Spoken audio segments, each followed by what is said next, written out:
The envelope was never for you.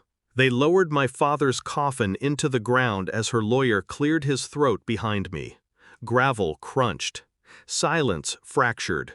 I'm here to serve Mr. Khalil Khan divorce papers. His voice cut through the funeral like a scalpel. Effective immediately. She gets the house, the business, and full custody of your daughter. A beat. Then laughter. From behind me, her brothers, Hyder and Zamir, smirking like jackals with full bellies. Finally, Hyder said, loud enough for the mourners to hear, "She's free from this loser." But it wasn't their voices that carved into me. It was hers. Our daughter, 14 years old, still in her black dress, still wearing the gold locket I gave her when she was 6. She shook her head, as if I were some pathetic thing that just wouldn't die. "You never deserved her anyway," she whispered. They celebrated like they'd already won. I looked at the envelope the lawyer handed me. I opened my jacket, pulled out my own, marked in red, "Confidential."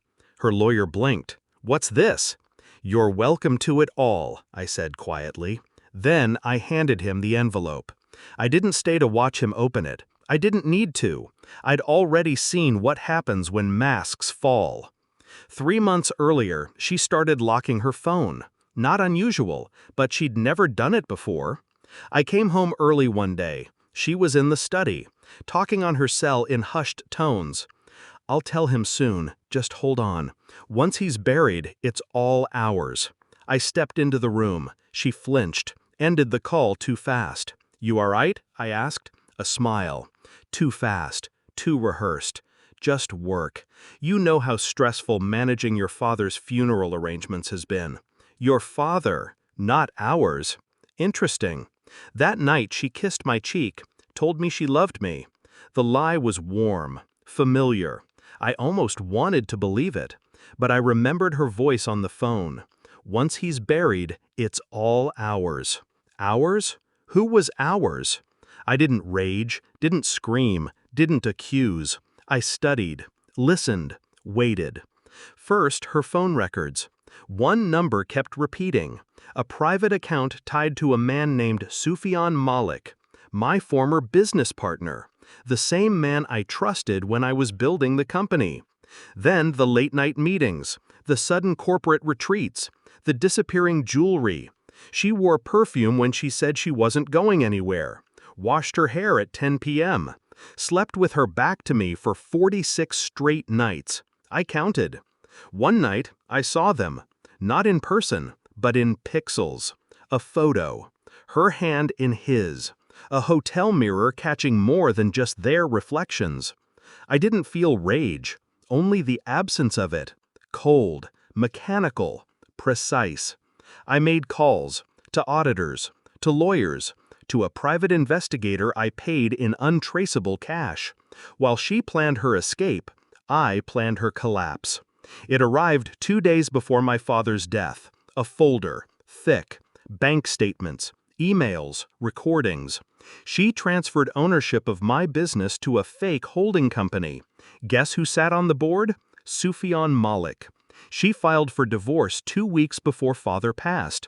She waited to serve me until the funeral, until I was weakest, until she thought I'd break. In the recordings, I heard her say it plainly. "He's too soft, always has been. We'll hit him during the funeral. He won't fight back. He'll crumble." I stared at the file for hours. Didn't eat, didn't sleep. I thought about every time she said, "I love you." Every time she said, "We're in this together." I saw now what it really meant. Not partnership, predation. I printed everything, labeled it, sealed it in an envelope, waited. The grave was still fresh. The flowers hadn't wilted, and they were laughing. Her lawyer's hand trembled as he opened my envelope. He stopped breathing after the 3rd page. I could feel it. The air shifted. She snatched the file from him, flipped through it, eyes widening, hands shaking. This is all fake," she said, voice shrill. "Check the timestamps." I didn't raise my voice. Didn't even look at her. "You hacked me?" she spat. "No, I outthought you." Everyone was watching now. My mother, my uncles, her in-laws. The ones who had laughed? Now silent, shamed, squirming. She lunged toward me, but I stepped back, held up my phone. A voice recording played aloud. Her voice, planning, plotting, destroying. Every word crystal clear, every lie exposed. She collapsed into herself, like a structure realizing it was never built on bedrock. "You son of a—" "No," I interrupted. "Just a husband who finally learned not to trust the pretty surface." Then I looked at my daughter. She wasn't shaking her head now. She was crying.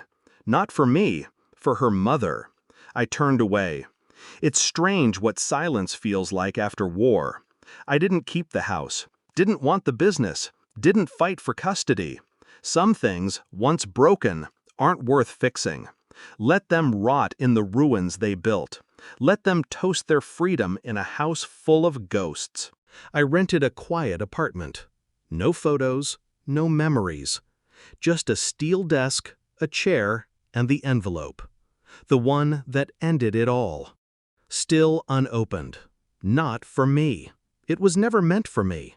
It was meant for the man who thought he could take everything. But I gave them nothing, except the truth. And the truth was enough to burn it all down. I didn't lose her. She lost me. Forever.